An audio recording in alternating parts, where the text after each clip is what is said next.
很多人第一次想认真拍东西，其实都不是从专业设备开始的，可能只是想在宿舍拍一条口播，想给社团活动拍一个记录，想给小红书拍一组开箱，想把旅行、校园探店、毕业季这些画面拍得稳一点、好看一点，甚至有时候只是想卖一个二手闲置，拍出来别那么歪、那么晃、那么像随手糊弄。那你就会发现一个很现实的问题，你没有一个靠谱的机位。这件事学生党应该特别熟悉，宿舍桌面本来就乱，空间不大，灯光也不一定好，普通人也一样，你不一定是专业博主，不一定天天拍商业视频，但是你总会有一些想把画面拍稳、拍完整、拍得更像样的时候。出去旅行想给自己拍一段不靠别人帮忙的画面，在校园里想拍一个走路背影或者固定机位，在家里想拍一个产品细节或者生活记录，这个时候三脚架就不是专业设备，它其实是让普通人把画面拍稳的基础工具。所以我现在越来越觉得，普通人、学生党刚开始做内容的人，第一件真正该升级的，不一定是相机、镜头、麦克风，而是一支你愿意拿出来用、不会嫌麻烦的三脚架。因为很多视频拍不出来，不是因为你不会拍，也不是你没有想法，而是每次刚开始拍摄流程就把你劝退了。架机位太麻烦，算了；角度不好找，算了；三脚架太重，不带了；拍出来总是晃，干脆不拍了。慢慢的你就会发现，真正限制创作的不是设备有多贵，而是你能不能快速、稳定、省事儿的把第一个机位立起来。Hello， 大家好，欢迎回到 BRBD 的频道。今天这期我们就从普通人、学生党、刚入门创作者的角度聊聊绿巨能轻易 V3 代三脚架到底是不是一支适合入门、日常拍摄、宿舍口播、桌面产品、旅行记录的高性价比三脚架。同时我也会顺带说一下轻易 V 到底适合谁。先说结论，如果你主要拍口播、直播、产品评测、桌面视频、固定机位、宿舍创作，想用更低的成本把机位先立起来，我会优先推荐轻易 V3 代。如果你主要是旅行、风光人像、校园外拍、街头扫街，或者你更在意三脚架愿不愿意跟着你出门，那轻易 V 会是更合理的选择。这两支不是谁吊打谁，也不是谁替代谁。V3 代解决的问题是懒得架，轻易 V 解决的问题是懒得带，一个偏视频效率，一个偏外拍便携。你先搞清楚自己最常被哪件事劝退，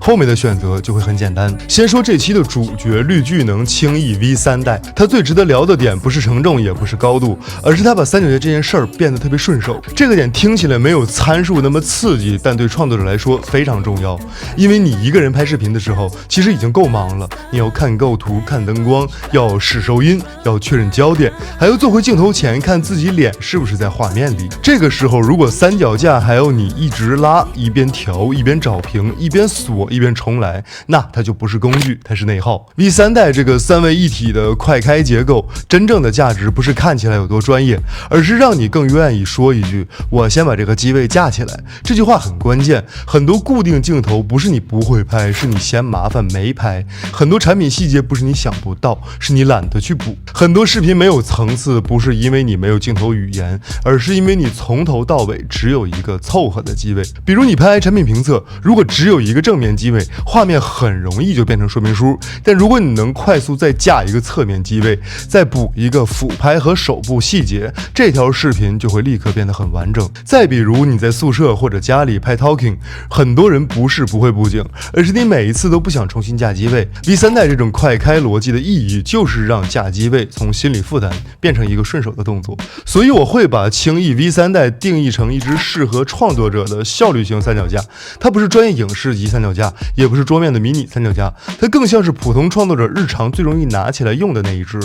它适合什么场景呢？口播、直播、桌面产品评测、轻量的 vlog、固定机位拍摄、学生党宿舍创作、小团队临时拍摄，这些都是它更合适的地方。因为在这些场景里，最重要的不是把设备架得有多夸张，而是快点稳定下来，快点进入拍摄状态。但这里我必须把边界讲清楚，不要迷信于承重数字，标称的20公斤不代表你真的可以随便上长焦、大土龙、监视器、外录机、电池板等等，然后还指望它在户外的大风里稳如泰山。真实的视频拍摄看的是脚管扭矩，看的是云台锁紧，看的是中轴升高之后晃不晃，俯仰会不会点头，平移顺不顺，这些东西比单纯看一个承重数字更重要。所以我的判断很直接，手机、微单、小镜头、口播、直播、桌面产品轻量 Vlog V3 代是合适的。但假如你是重型的商业拍摄、长焦高机位、户外大风环境，那就别把它当成专业的影视脚架。这不是贬低它，而是把它放回一个正确的位置。它最强的不是极限稳定，而是低预算、快开、省事儿、够用。对于学生党和普通创作者来说，这比很多听起来高级但日常用不上的参数更实际。再说轻易 V 双全景云台版，它不是 V3 代的低配，而是另一个方向。它的关键词是轻、好带、双全景云台、低角度全景构图。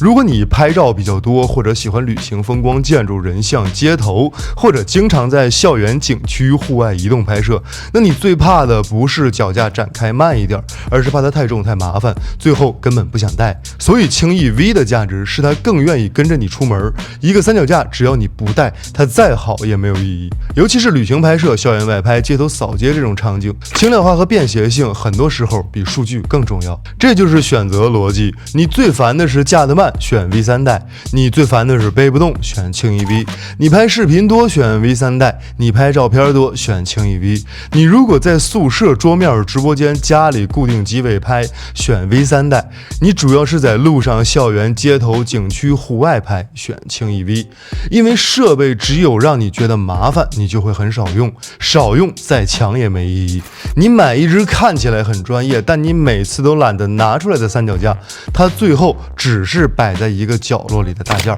反过来，一只你每天都愿意架、愿意带、愿意用的三脚架，才会真正提升你的创作效率。所以这一期，如果你只记住一句话，我希望你记住：三脚架不是简单的稳定工具，它是执行力工具。它决定的不是你能不能拍，而是你愿不愿意多拍一个角度，多补一个镜头，多完成一次创作。最后我想问你一个问题，你买三脚架最在意的是稳轻还是展开速度？可以把你的拍摄场景发在评论区，我们一起聊聊你到底适合哪一款三脚架。 OK， 以上就是本期视频的全部内容。依旧，如果你有什么不懂、不会或者更有意思的玩法，欢迎评论区留言，我们下期见。